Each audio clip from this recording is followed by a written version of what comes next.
When it comes to this court case today, actually, we just heard from President Trump and his legal team in a court filing that landed moments ago, where President Trump is again doubling down on this idea that it is up to him to establish cause. And then a really important nugget that I want to pull out of what we're learning from this filing from President Trump is that he says that he gave Lisa Cook due process.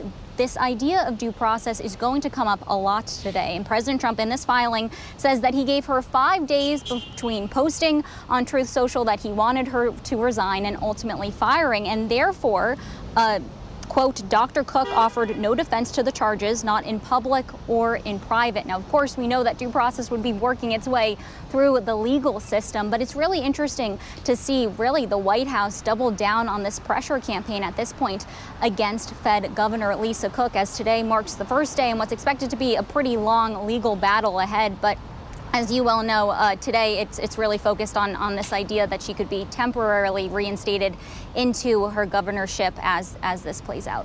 Tyler, I look at all this with Lisa Cook, and I think back to just a few months ago when Adriana Kugler officially stepped down from her position as a governor at the Fed. And I'm curious, just looking backwards here, she said she was going to do it for, I don't know, she wanted to return to academia or something, but was there something deeper there, perhaps, that impacted her? Are there things going on behind the scenes, pressures that the White House are putting on some of these Fed governors that we're not even hearing about?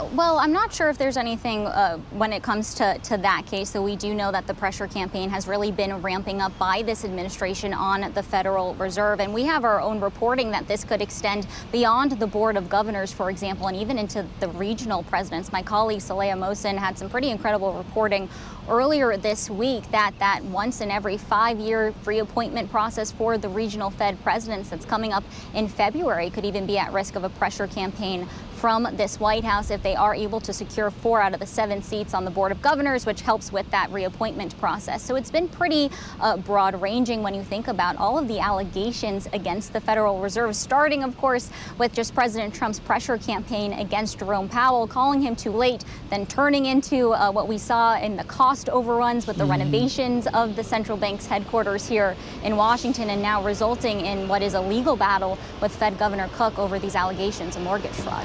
So again, this whole concept of alleged conduct doesn't amount to cause for dismissal. I mean, when you think of cause, is there a way that you're thinking about it? Like, is there anything structural there? I mean, what do you think of when you think of cause?